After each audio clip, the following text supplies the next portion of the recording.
Hello दोस्तों, जैसा कि आप सभी को पता है कि हम लोग का एग्ज़ाम बहुत ही करीब आ चुका है। अभी से लगभग 60 दिन और बचा हुआ है। तो इतने दिनों में हम लोग को अपने तैयारी को बहुत ही आगे लेवल तक ले जाना है। तो उसके लिए हम एक स्ट्रैटेजी ले आए हैं कि आप किस तरीके से हर क्वेश्चन को अपने दिमाग में ही सॉल्व कर सकते हैं। वैसे कुछ-कुछ क्वेश्चन होते हैं, जैसे मैथ का बना रहे हैं या फिर रीजनिंग का, जिसमें लगभग आपको 20 में मतलब 6-7 क्वेश्चन ऐसे मिल जाएँगे जिनके लिए कलम उठाना पड़ेगा, लेकिन बाकी का जो क्वेश्चन है उसको आप अपने दिमाग से ही कैसे सोल्व कर पाएँगे, इसी को लेकर हम आप सभी के सामने आज चर्चा करने वाले हैं।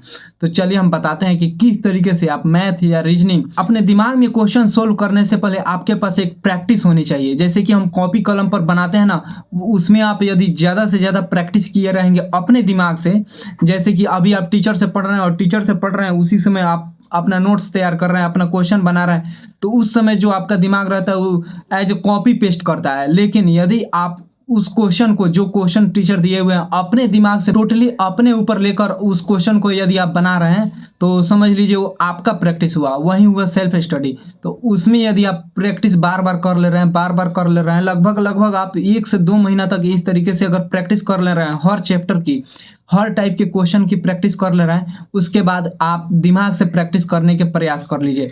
तो हम अभी तक आपसे उम्मीद कर रहे हैं कि आप अपना मतलब जो भी है सिलेबस कंप्लीट कर चुके हैं, और सिलेबस कंप्लीट करने के साथ साथ आप सेल्फ स्टडी भी कर चुके हैं। हर एक क्वेश्चन को आप रिटन तरीके से सोल्व कर सकते हैं। तो अब उसको आप दिमाग में ही कैसे सोल्व करेंगे, इसके बारे में हम अभी आपसे बताने वाले हैं। मान लीजिए आपके सामने एक क्वेश्चन आया और उस क्वेश्चन को आपको सोल्व करना है, तो उसके लिए आप क्या करेंगे? सबसे पहले तो कॉपी कलम उठाएंगे और तुरंत ही लिखना शुरू कर देंगे। यदि आप ऐसा करते हैं तो आपका टाइम काफी ज्यादा बढ़ जाएगा। तो इसलिए आप दिमाग से इमेजिनेशन कीजिए, आप जो कॉपी पर लिखने वाले हैं सेम एज इट इज समझ लीजिए, आप आपके स्क्रीन पर आप अपने दिमाग में ही उसको कहीं एक जगह पर चिपका दीजिए। फिर उसके बाद जो आप सोच रहे हैं उसको तुरंत उसके नीचे, जैसे सेम एज इट इज हम लिखते हैं कॉपी पर अपने कलम से, वैसे ही आप अपने दिमाग में कहीं पर उसको चिपका दीजिए। उसको वैसा प्रैक्टिस करना पड़ेगा, इसके लिए तो आपको प्रैक्टिस करना पड़ेगा, और दिमाग में ही उसको सोल्व करने का प्रयास कीजिए, बार बार प्रयास कीजिए। ऐसा आपको करने में स्टार्टिंग में तो थोड़ा सा मुश्किल लगेगा, लेकिन एज बार बार वही चीज रिपीट करते करते आपके दिमाग में ही सारे क्वेश्चन का सॉल्यूशन होने लगेगा। जैसे कि आप बचपन में किसी भी तरीके के कैलकुलेशन करने के लिए, जोड़ घटाव गुना भाग किसी को भी करने के लिए, सबसे पहले आप कॉपी पर लिखते थे 50 + 30 80।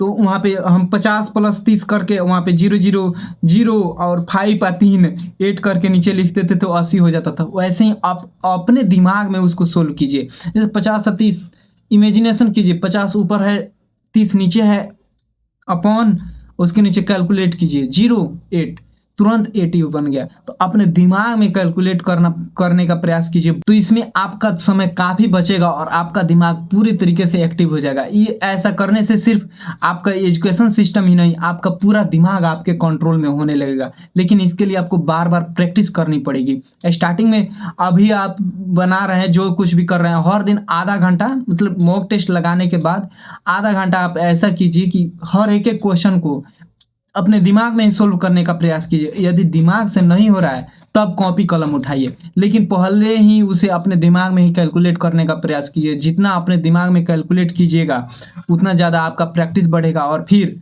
फाइनल एग्जाम में सिर्फ आपका ही समय होगा और आपका ही दिन होगा। और हाँ, एक बात आप ध्यान में रखिए, आप जब फाइनल एग्जाम में जाएंगे ना, तो वहाँ पे आपका कॉपी कलम वाला मेथड उतना काम नहीं करेगा जितना आपका दिमाग वाला करेगा। आप जो अभी कर रहे हैं ना, वही सेम एज इट इज वहाँ पर भी रिपीट होता है। तो इसलिए अभी आप जिस माहौल में अपने तैयारी को कर रहे हैं उसमें थोड़ा सा सुधार कीजिए, और बिल्कुल शांत जगह पर बैठ जाइए और वहाँ पे अपने दिमाग से ही सोल्व करने का प्रयास कीजिए। जैसा आपका प्रैक्टिस रहेगा वैसा ही आप फाइनल जो एग्जाम होने वाला है वहाँ पे परफॉर्मेंस करेंगे। तो इसलिए अभी से आप प्रैक्टिस करना शुरू कर दीजिए, और हम गारंटी के साथ बोल रहे हैं, यदि आप दिमाग में क्वेश्चन को सोल्व करने का प्रयास करने लगेंगे तो आपका समय कभी भी मतलब ज़्यादा नहीं जाएगा। हर एक एक क्वेश्चन को आप 30 सेकेंड 40 सेकेंड, ज़्यादा से ज़्यादा 1 मिनट, उससे ज़्यादा नहीं लगेगा।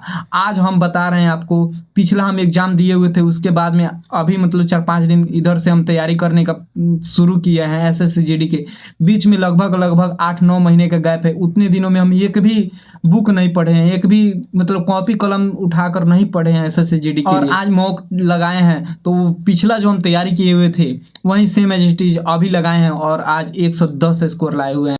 टेक्स्ट बुक पर, अभी उसका स्क्रीनशॉट भी हम आपको दिखा दे रहे हैं। तो इस तरीके से अगर आप प्रैक्टिस कीजिएगा ना, तो गारंटी के साथ बोल रहे हैं कि आपका समय कभी भी ज़्यादा नहीं जाएगा और अपने दिमाग में ही सभी क्वेश्चन को सॉल्व कर लेंगे।